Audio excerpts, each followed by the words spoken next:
Good evening, everyone. This is Akta Sehgal founder Kiddomentoring, a platform which believes in mentoring children up to the age of college, but by not bringing in a coach alone, but by themselves. So a child mentors the other child. That is the concept of Kiddomentoring. Today with us is a 12-year-old beautiful girl. And I don't mean beautiful by the way she looks, but by the way she thinks. She is Anadita Patap Breathit. She's 12, a student of DPS International, a feminist, and a supporter of human rights. She expresses her views in conversation, in her writing. She is an avid reader, loves to collect books, as she calls herself as a bibliophile, loves to study about mythology, does ballet dancing, enjoys the piano, and aspires to work in the field of art and creativity, which will involve any and every kind of social change. That, ladies and gentlemen, is Anadita Pratap Breathit. A very warm welcome, Anadita, to Kiddo Mentoring. Thank you. So, we'd like to hear a little bit about you from you to know who you are in addition to all that I spoke about you. You explained it very nicely. Yes, the when people meet me at first, often just people who know me very well, often I come off as wanting to change my own perspective. I'll introduce my own perspective to mainly everyone I meet. I'm growing up in a place where I can see the differences that I can make. So I'll often correct people. People often see me as more so creative. Um, you covered it mostly. I covered it mostly. All right. Okay, fine. I'm going to give you some more time to calm down and relax. So, firstly, thank you, viewers who have joined us. Thank you, Ela. Thank you, Arusu. And I can see a couple of more people. Thank you so much. Anadita is 12. And when I got to know about her, I was super impressed. Because at 12, when the child is not thinking about doing musti and having fun, but is talking about human rights, has an approach towards women where she's thinking about women empowerment, that indeed is something to really discuss and talk about. As to how did Anadita start thinking about all these things? How did you grow up into all these things? If you could share some, uh, you know, history to this whole thing. I'm glad you asked that. Growing up, I'm Indo-American, so I get to see both sides. I get to see sides from America. My father always tells me things that happened about the racial inequality. My grandfather worked with Luther King for a short time in creating an amendment to support Black lives in college sports. So I was very young when I learned all of this. And growing up in India, then there's a sort of stereotype that revolves India as a developing country, and that in a way is not true. All over the world, you can see that no matter what the culture, what traditions, what race, what their ethnicity is, you're gonna see some things that look a little imbalanced. And growing up young, growing up as a girl, I've seen it can be the smallest things and it can be the largest things that you'll see that makes me feel different. And when I feel different, I'm going to feel that something's wrong with this.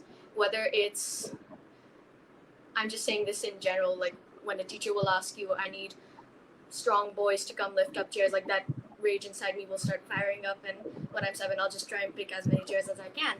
So I'll think, you're not included. If you're not treating people equally, that's not being very inclusive and that's not very humane of a person.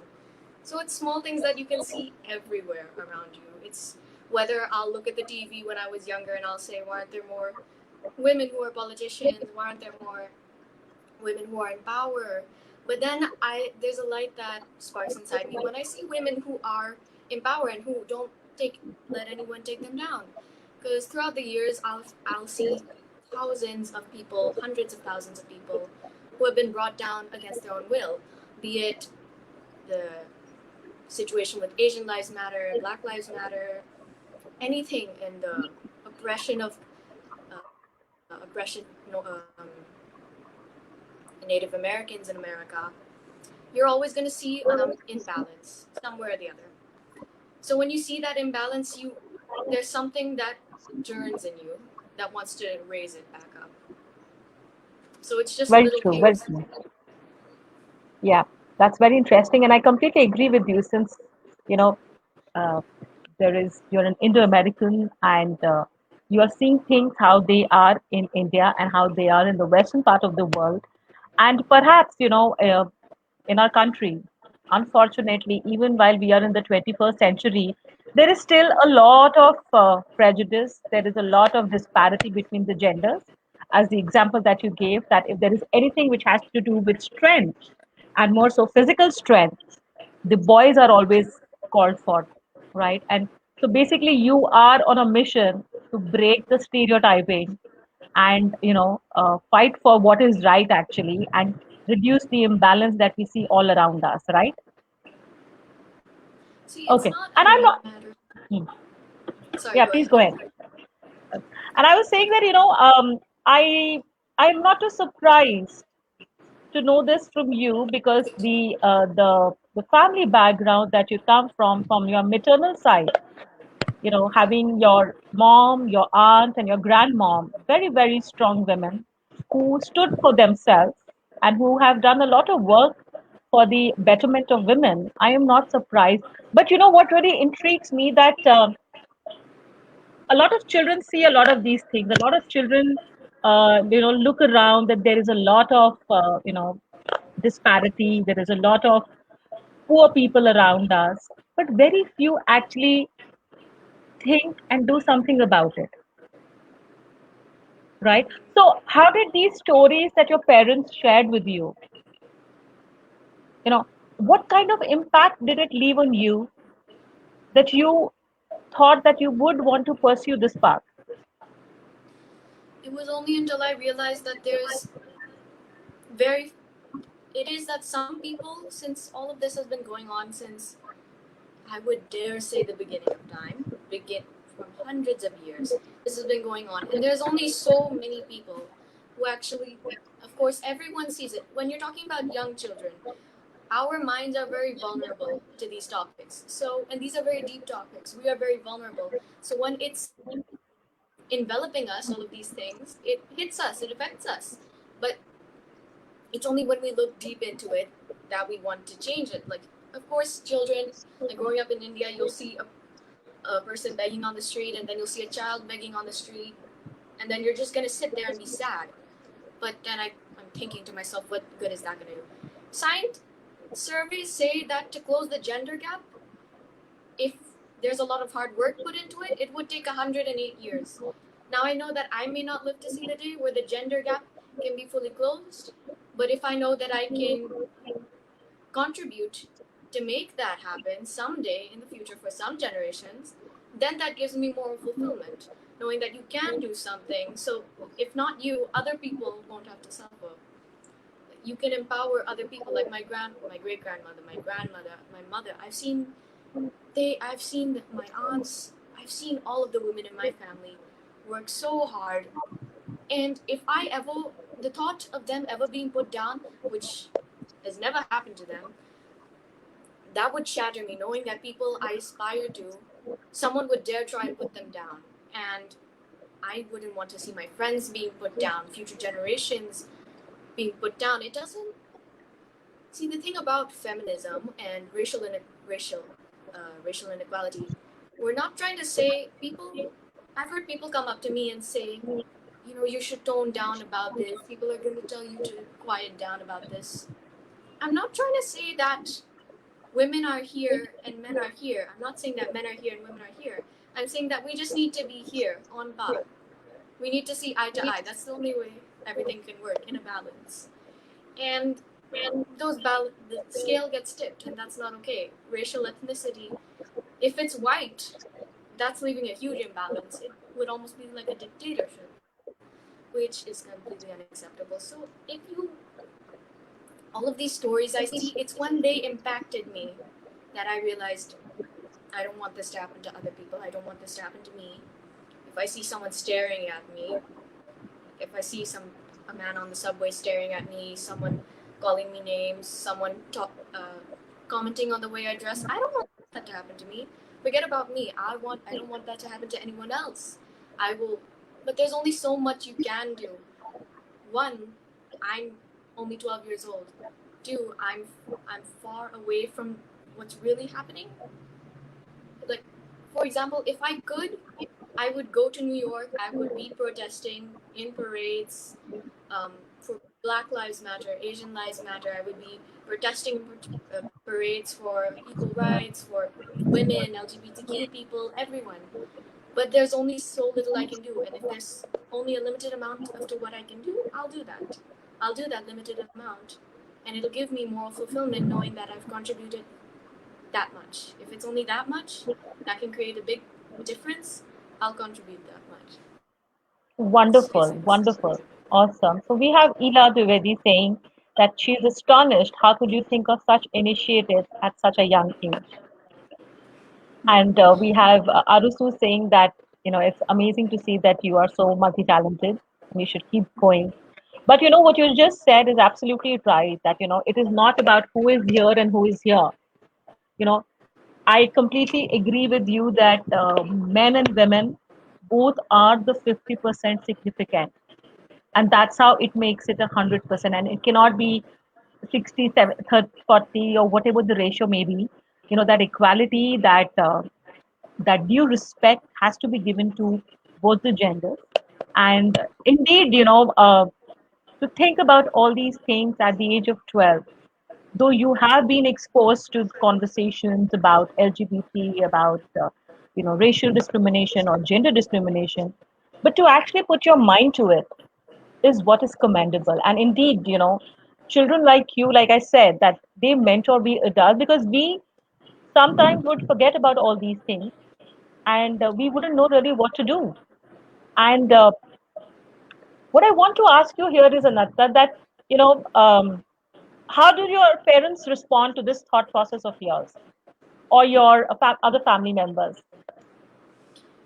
They are all very, very supportive of me, and I'm extremely grateful. My father and my mother, whenever I'm going to speak out, my aunt, my uncle, whenever I speak out on something, at first they're a little surprised. They're saying, it's good that you're thinking all of these things.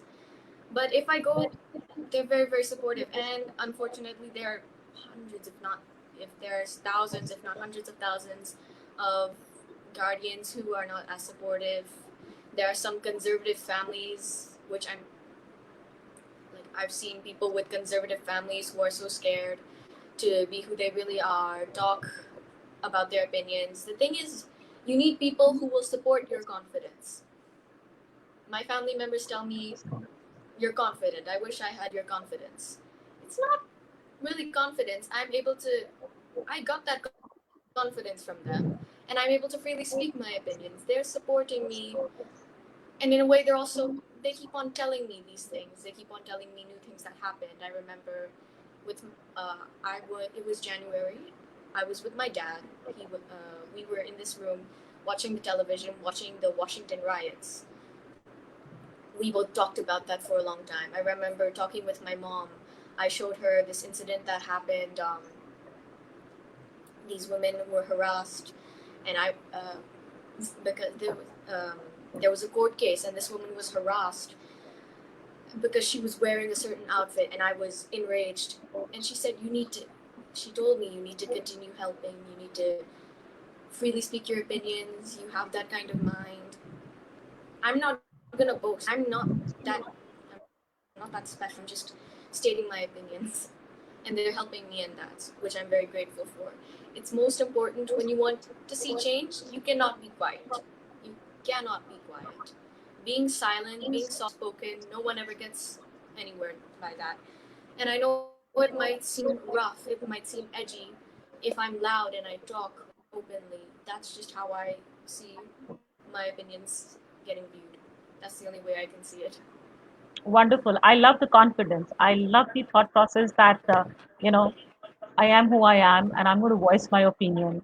So, on this, I want to ask you that, typically a child, which you are, while you are a matured child, a matured kid, but typically, a 12-year-old child would have interesting conversations with their friends, right? And you'd have a lot of fun and everything. So, how do your friends respond to your thought process? Do you face any resistance from them, or how do they really view you? Uh,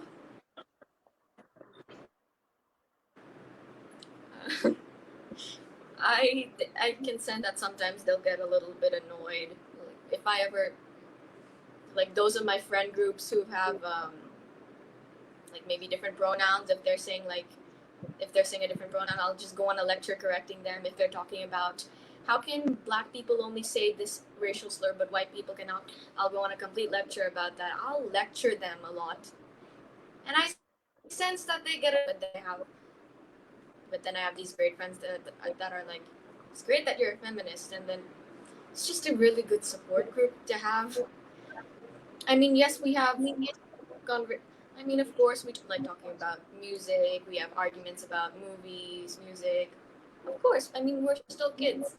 But the thing is, sometimes I might feel out of place because I've known from a younger age that I might see things a little bit differently. So that way, I can't always relate that much. I always know that I have a different perspective. I'm not saying that I'm different. It's just that my perspective is a little bit altered. Sometimes I can see it from a different perspective. Like my friends and my friends are very supportive, but I can sense that sometimes they might get a little annoyed when I go on lecturing them. Like I might not be as on par with them, interest wise, and those who I am, I'm grateful for. But they've learned to tolerate me. One of my old friends, she's learned to Wonderful. tolerate me very well, and she supports me. Super, super, super. Wonderful. So, have you always been in an international school from the Yes, very beginning? yes, yes, I went to step by step when I was very small. Then I think when I was 4 years old, I went to DPS and EPS. It was an international school. There were other foreigner kids who I'm friends with. Different ethnicities, mixed kids. Um, there are people who are yeah, all types of different ethnicities. Few of them, but still different ethnicities. But language wise, whenever I try to speak Hindi, it's a little difficult because people may comment on my accent or That's okay, which is fine.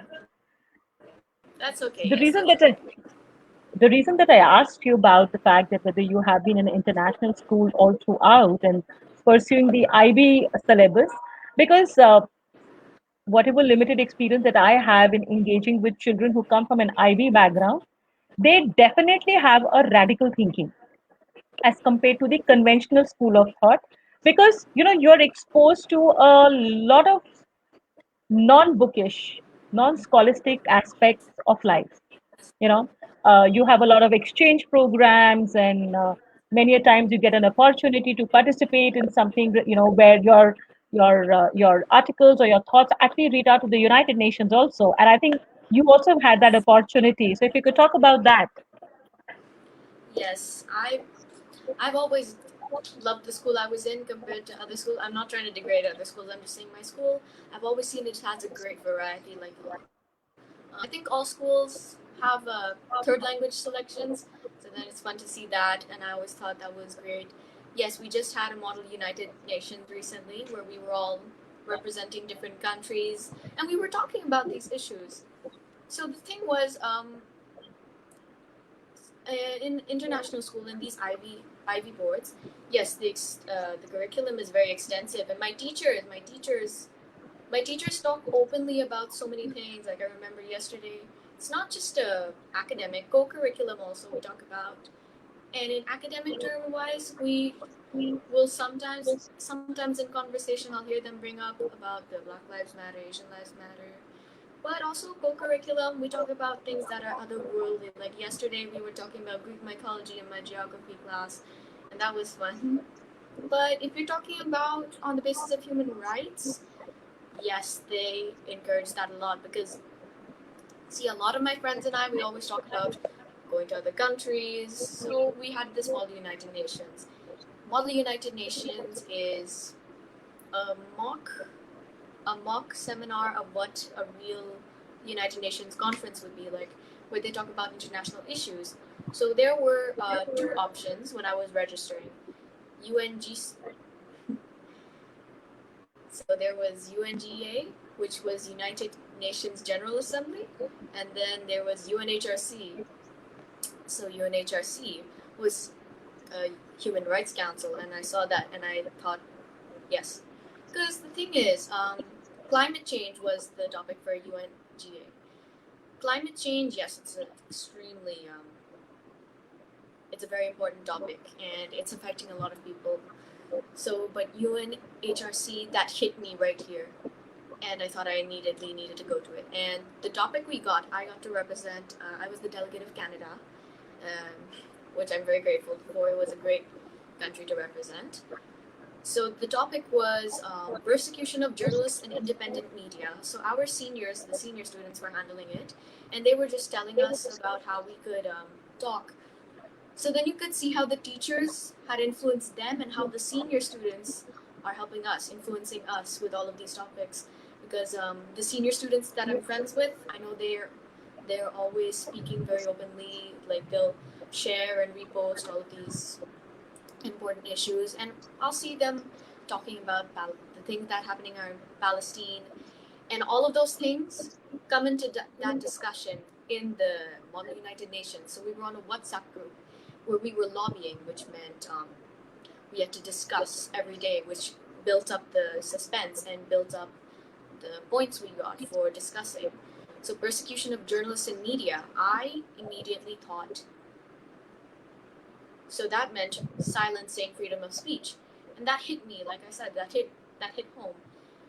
And I did a lot of research. I'm thinking, is there a gap? Is there a difference between their race, between their genders? And then I got all of this information. Like I spoke about Darnella Fraser, who had recorded the George Floyd incident when he was unfortunately murdered. I pulled up these laws and rules that the Freedom Index had for non-binary and women reporters, and I was surprised by all of this, and I put these forward. And the thing about it is, the chair people, they were not testing our knowledge really about all of this. They were testing how well we could comprehend this and how well we could divert our mind into this, how well we could sink into the topic. They were testing that. So that was a very immersive experience. And my family posted on LinkedIn that I did win Best Delegate.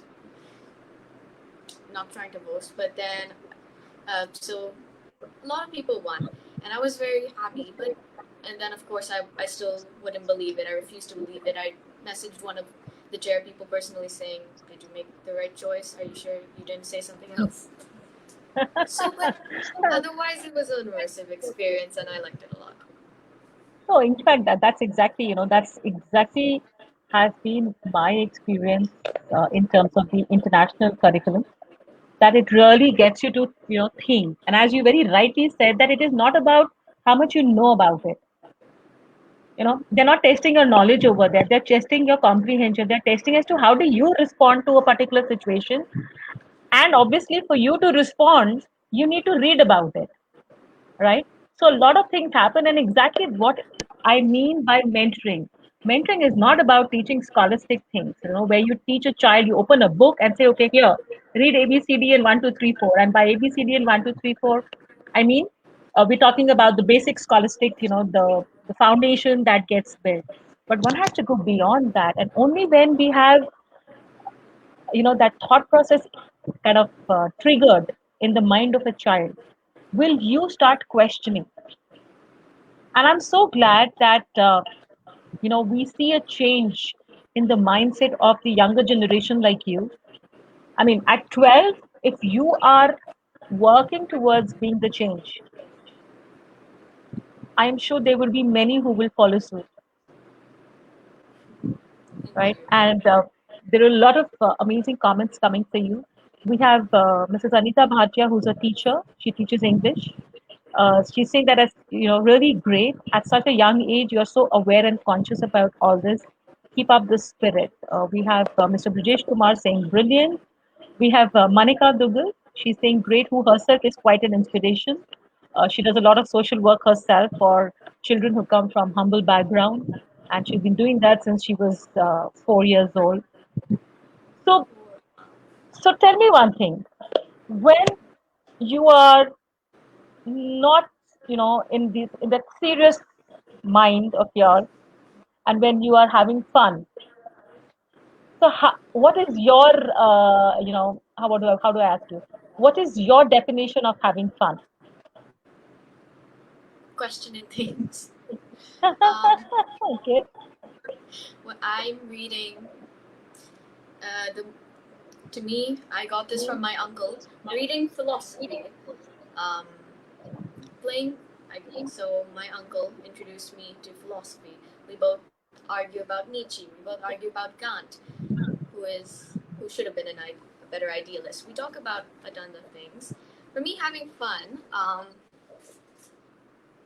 I like to do things that can test my imagination. So creative things. I like writing. I like doing things that are more so out of the ordinary. I like defense, which unfortunately isn't a very popular sport in India. Since I was very young, I've been doing ballet, and I do things that I know I can be good at, and I do things so I know I can gain an interest. I can gain one skill. So okay, let's see. By playing piano, I have good hand. I have good coordination. I can. That's good coordination. Ballet, you surprisingly you get a lot of muscle. It makes your core strength very. You're great at core strength. You're very flexible. You can. So that helped when I wanted to start kickboxing. And piano, my mother and I love classical music. So I love piano. She loves violin. I'm going to start taking violin. I like doing things that just test the creativity of a person. I like writing. I love writing.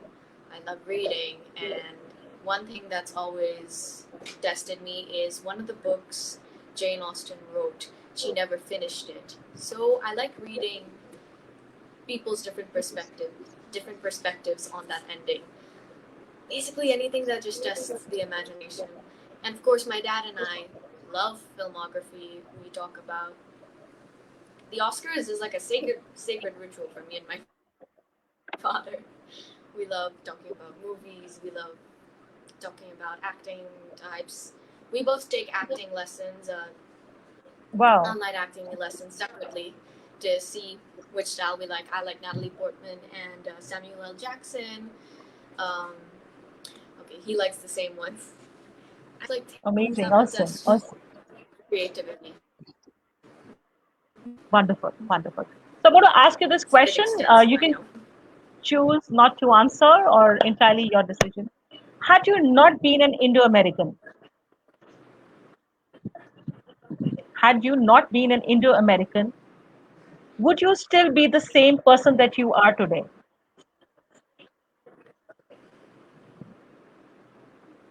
Had I not been an Indo-American, would I still been the same person I am today? So, I love this question. It's very deep. Okay. Okay. So, if I was it for different ethnicity, you mean? Like if I was just restricted to one side? Maybe. So there's either two ways that it could have gone. One, if I was just one race, like let's say if I was English. I was from Europe. I was born in London. London is pretty settled down. It's okay-ish. I mean, every place has issues. The thing is that there are two ways it could have gone. A, I would have been more restricted to whatever country I was from, whatever country I would have been in. Or B, I could have seen, I still would have been the same. Because the thing is about racial inequality and gender stereotyping. And basically everything that's made me who I am, like creativity wise, there's problems globally. That's why I'm talking about humanity. We, as an entire 7 billion people, I don't know the current population, um, there are problems everywhere and there are solutions everywhere. So maybe if my mindset was the same, but my ethnicity was different, I might have been the exact same. I could have seen issues, I could have seen problems here and everywhere. I could have seen ways to fix those problems. So that's the two ways it could have gone. A, I would have been completely different. Because, see, the surrounding that a child is raised in is very, very important. India, like I said at the start of when we were talking, India has this stereotype built around it that it's a controversial topic whether this stereotype is very true or not. That is India is considered to be a developing country in terms of how I see it. It might be developing in terms of how well we can handle these topics, these more so these new culture topics which were oppressed. In America, the racial inequality there can get blown out of proportion. But the thing is, if I was of a different ethnicity, I might have either just ignored it completely based on where I was living, or I still could have seen problems from everywhere in the world. I've only been to America once, um, but I see news every day from the inside that changed my opinion. I've only been to America physically once for a month. So that only changed my opinion when I was physically there, when I saw how people acted completely different from the way they're in India. I'm not saying whatever my ethnicity was, if I would have been better, I would have been worse. If my mindset was the same, I would have still seen issues. No matter where I was, I would have seen issues and I would have wanted to change them. That's the only thing I would have to say. Wonderful. I love the answer. Very, very, you thought about it. You were processing your words, you're processing your thoughts while you were answering this question. I know it was a tough one to ask that, but wonderful. So, we've spoken about your passion of, doing something to bring about the change, your interest, like how, you very beautifully described that how your piano classes or piano, when you play the piano or you do your ballet, how it impacts you positively. Who's your role model? My role model, okay. I'd have to. I know this is. I think this is a very common answer, but I'd say my mom and my dad. Like my mom and dad, most of the members of my family. I don't want to be biased because I know they're all watching this right now. I don't want to True. offend them. I know they're all watching this right now, but I have to say, mainly my mom and also my dad.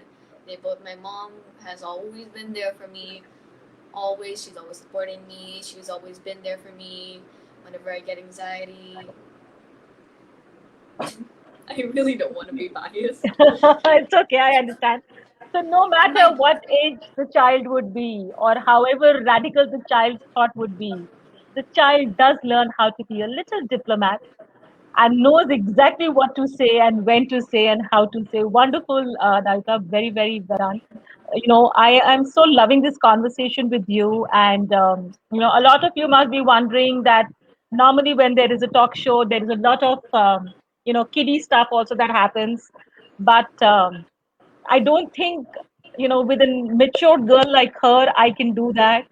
And the amount of knowledge this girl has is absolutely amazing. And I must say, I had to really go through her profile and talk to her to really understand that what goes on this in this 12-year-old mind. But wonderful, the let me read out some comments. We have Miss Shweta Pratap.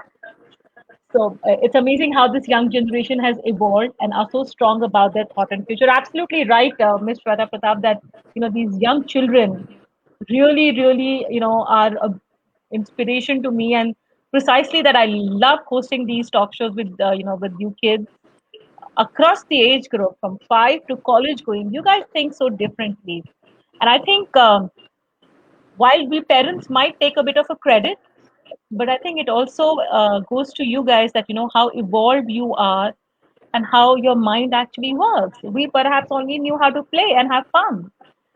Of course, the exposure is much different. The kind of exposure you got, as you rightly said, that the your environment definitely makes a whole lot of a difference.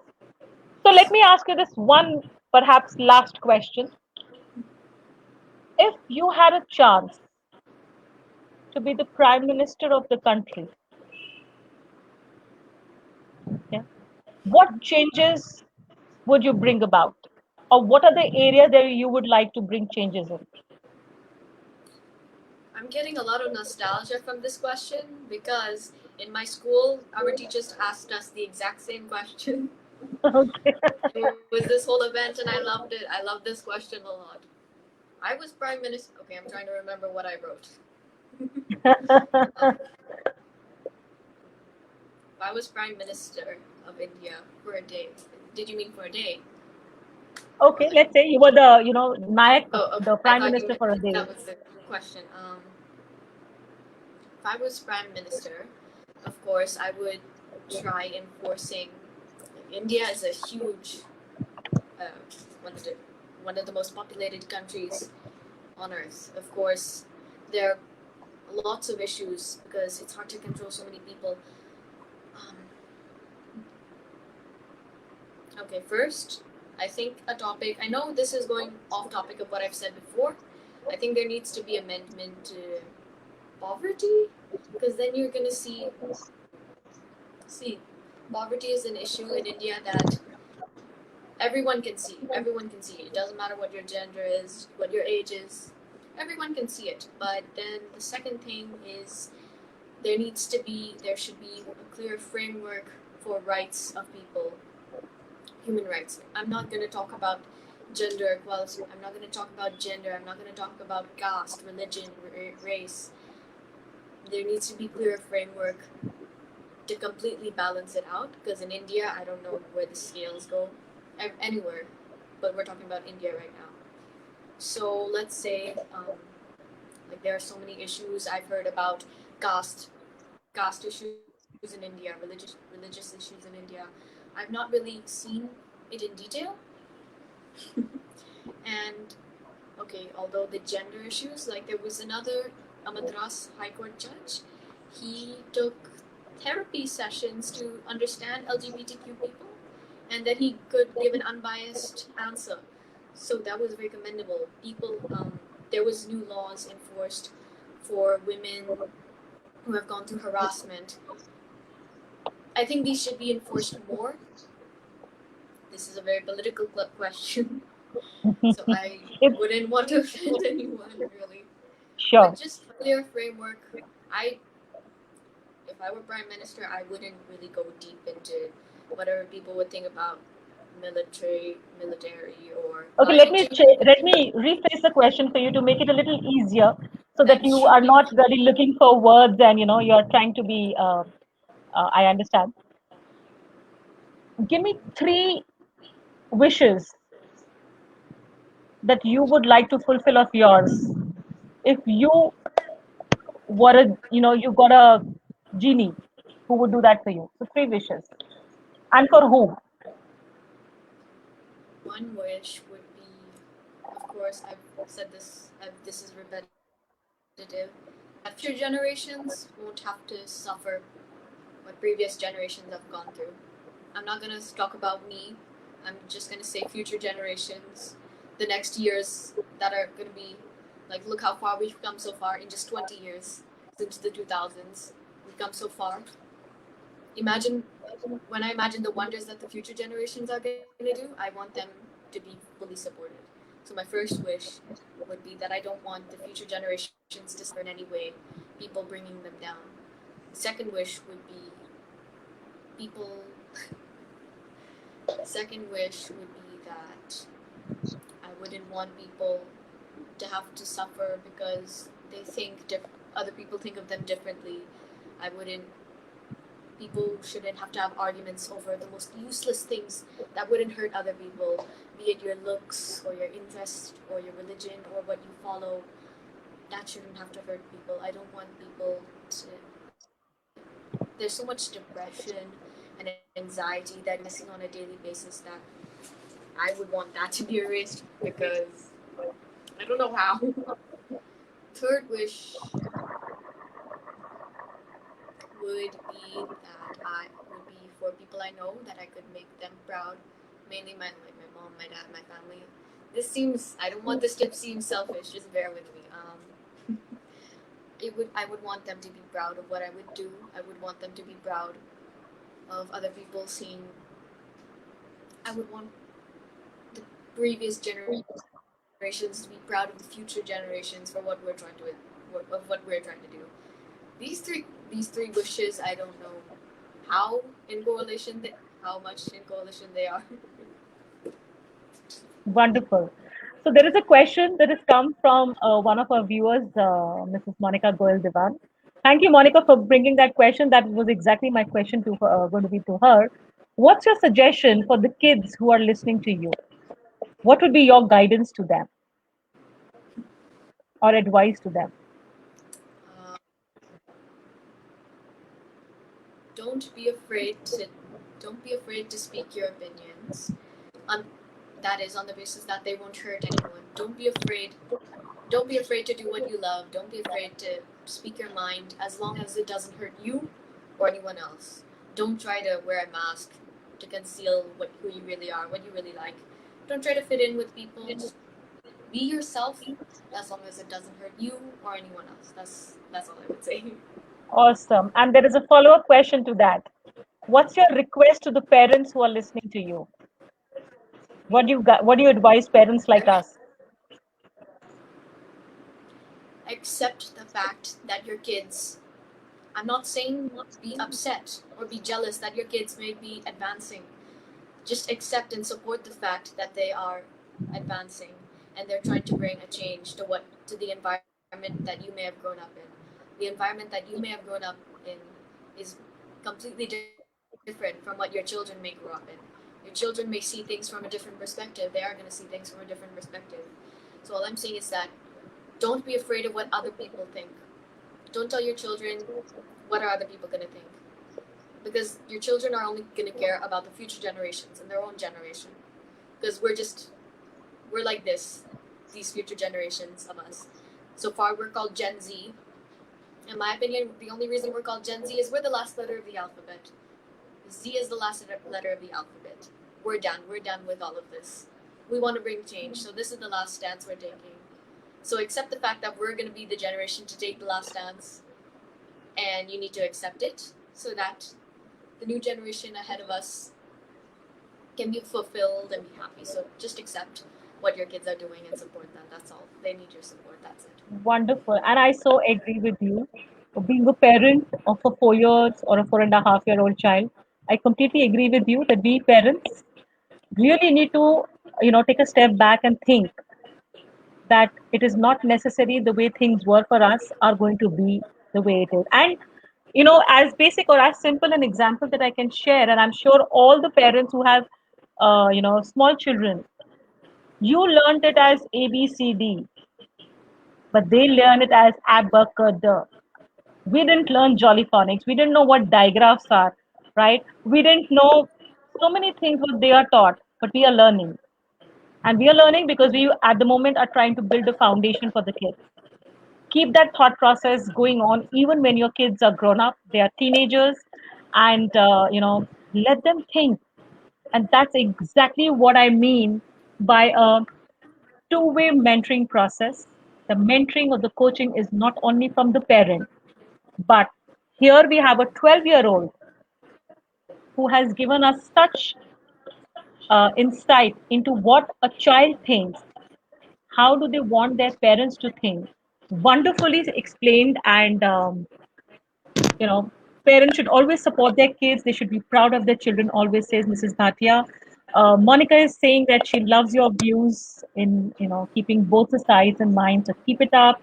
Sumit Vishnoi saying, keep it up, Anna. So wonderful. It was absolutely amazing interacting with you. And you got me thinking on a lot of things. And, keep up the good work. And it's so, so, so nice to see that children like you are wanting that change, because only when you demand that change will happen. Because it's very unfortunate that even in the 21st century, there are still issues that are being fought about, that are still being spoken about, and it is still all bookish. There is no action on it. And I hope that, as you said, that you are the Gen Z, it's, you guys are done with it. You want action, you want results. And I really, really hope that we can witness that change in reality. So kudos to you, Anadita. Wonderful. And I must congratulate your parents, your grandparents, your uncles and aunts who have given you such amazing upbringing. You are knowledgeable, you are deep rooted, you're grounded, and you are, broadening the horizon for yourself. And indeed, that wish of yours that everybody should feel proud of you will always be fulfilled. That's my wish for you. So thank you so much for being at Kiddo Mentoring. Anything that you would like to say before I let you go? Just thank. I love the questions that you asked. They really pushed me. They were very, very deep. It got me thinking on a complete. You got me thinking on a completely new angle. Thank you for the questions. Like they were amazingly well thought.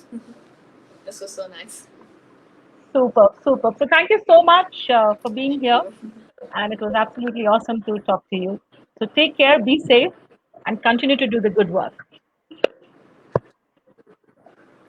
Thank you. Bye. Take care. Bye bye. Bye bye. So, ladies and gentlemen, that was Anadita Pratap Breathit. We all heard the way this 12-year-old child is thinking differently, is trying to bring about a change. So, would you not agree with the concept of kiddo mentoring, that mentoring is a two-way process? Hasn't she taught us? Hasn't she mentored us about so many things today?